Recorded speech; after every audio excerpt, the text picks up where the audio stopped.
Assalamualaikum warahmatullahi wabarakatuh. Yang terhormat kepada Bapak Amir Mahrudin MPDI selaku dosen mata kuliah Syariah Islamiyah. Saya perwakilan dari kelompok 12 izin menyampaikan materi tentang shaum dan shaum sunnah. Berikut nama-nama anggota kelompok 12.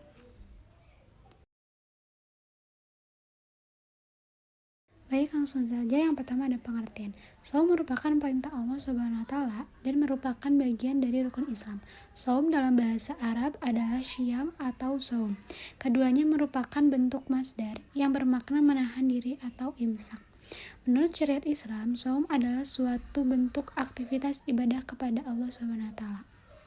Cara menahan diri dari makan, minum, hawa nafsu, dan hal-hal yang dapat membatalkan shaum sejak terbit fajar hingga matahari terbenam atau maghrib dengan berniat terlebih dahulu sebelumnya.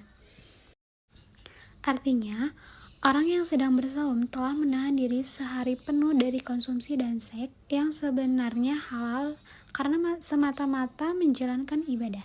Ibadah shaum diwajibkan oleh Allah Subhanahu wa taala kepada umat muslim setiap hari di bulan Ramadan sebulan penuh lamanya untuk meraih ketakwaan. Allah Subhanahu wa taala berfirman, A'udzu billahi minasyaitonir rajim. Bismillahirrahmanirrahim. Ya ayyuhalladzina amanu kutiba alaikumusyamu kama kutiba alalladzina min qablikum la'allakum tattaqun. Yang artinya, hai orang-orang yang beriman, diwajibkan atas kamu berpuasa sebagaimana diwajibkan atas orang-orang sebelum kamu agar kamu bertakwa. Quran Surat Al-Baqarah ayat 2.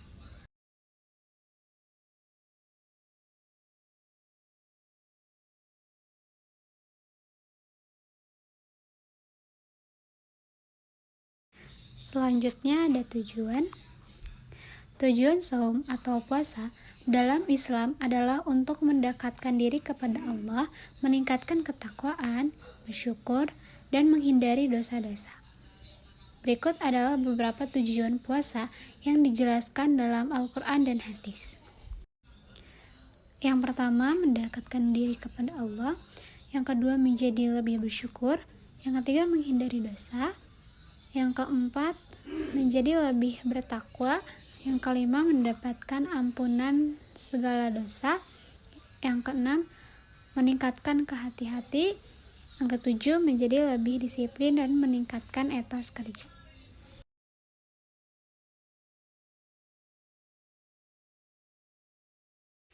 Nah, adapun keutamaannya, kegembiraan itu diungkapkan dengan rasa syukur kepada Allah yang telah memberikan kesempatan panjang umur dapat bertemu kembali dengan bulan yang sangat istimewa.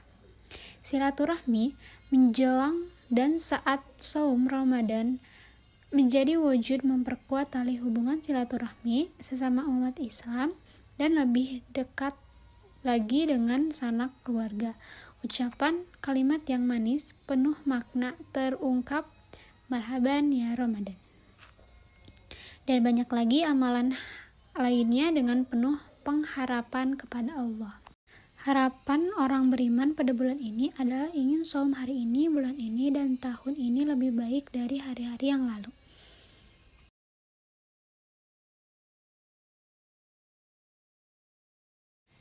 Adapun keutamaan lainnya, yang pertama, diampuninya dosa Nabi Muhammad SAW.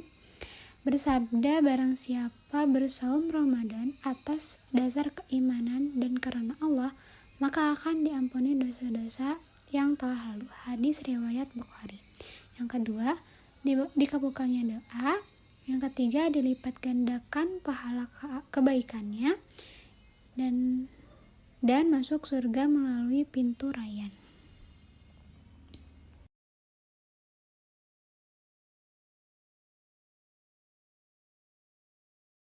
Nah, adapun hukum meninggalkannya, yang pertama, meninggalkan puasa dengan sengaja tanpa uzur syar'i. Yang kedua, meninggalkan puasa dengan uzur syar'i. Yang ketiga, meninggalkan puasa karena ragu-ragu. Dan yang keempat, meninggalkan puasa karena lupa.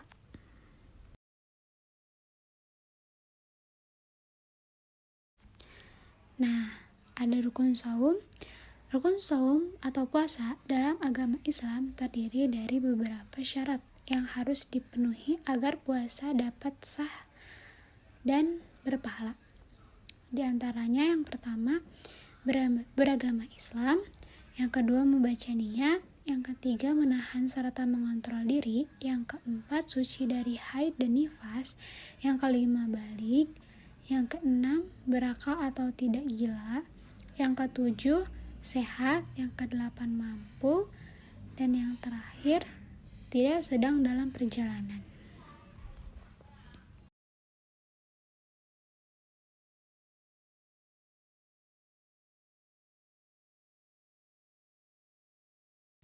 Nah, adapun orang yang boleh tidak bersaum dan hari yang terlarang bersaum.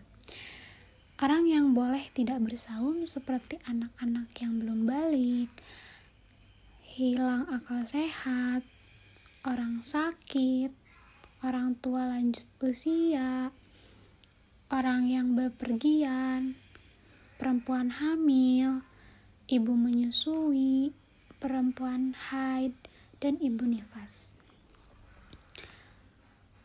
Hari yang terlarang bersaum adalah dalam setahun terdapat 5 hari di mana pada hari-hari tersebut umat Islam diharamkan untuk menunaikan ibadah puasa.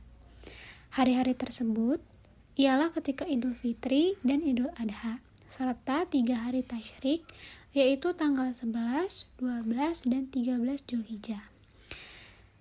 Menunaikan puasa pada hari tersebut tidak hanya dihukumi haram, namun juga terhitung tidak sah.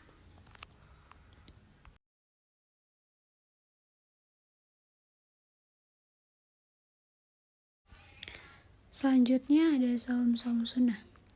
Puasa sunnah adalah ibadah puasa yang dianjurkan dalam agama Islam namun tidak diwajibkan seperti puasa Ramadan. Ini adalah amalan sukarela yang dilakukan oleh umat Islam sebagai bentuk pengabdian tambahan kepada Allah Subhanahu wa taala. Di antaranya yaitu yang pertama ada puasa Senin Kamis. Rasulullah Muhammad SAW dikenal rutin berpuasa pada hari Senin dan Kamis. Kedua ada puasa Asyura, dilakukan pada tanggal 10 Muharram.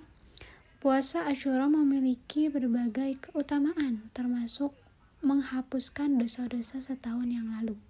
Yang ketiga, puasa Daud merupakan puasa yang dilakukan dengan pola 1 hari puasa dan 1 hari berbuka.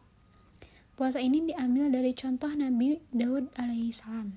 Yang keempat, puasa Syawal dilakukan selama 6 hari setelah selesai bulan Ramadan. Puasa ini juga dikenal sebagai puasa 6 hari di bulan Syawal. Dan yang kelima, ada puasa Tasu'a dan Asyura. Dilakukan pada tanggal 9 dan 10 Muharram. Rasulullah Muhammad SAW menganjurkan umat Islam untuk berpuasa pada kedua hari ini sebagai bentuk ibadah tambahan.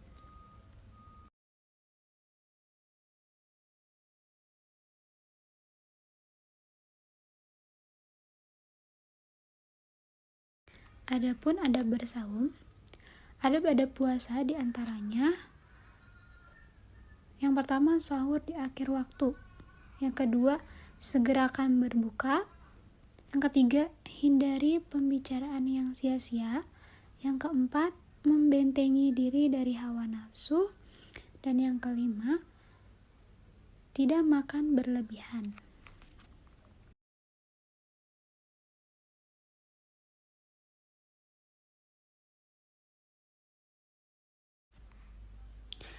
Ada juga hal-hal yang dibolehkan ketika berpuasa.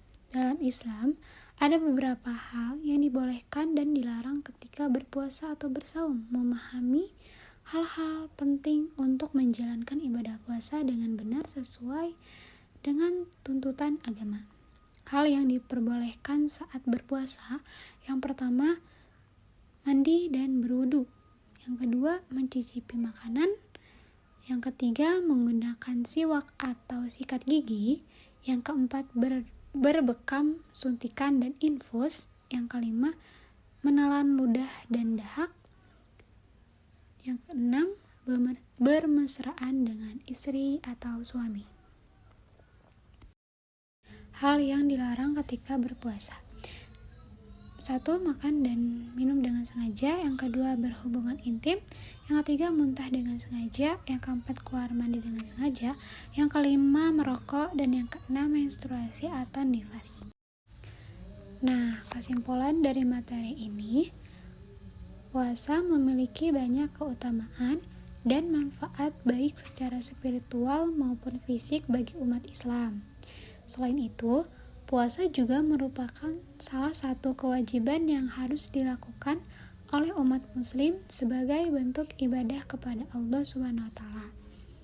Dalam menjalankan puasa, terdapat adab-adab yang perlu diperhatikan agar ibadah puasa kita diterima oleh Allah SWT.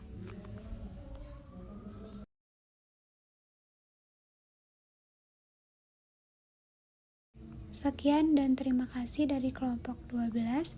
Kurang lebihnya mohon maaf. Wabillahi taufiq wal hidayah. Wassalamualaikum warahmatullahi wabarakatuh.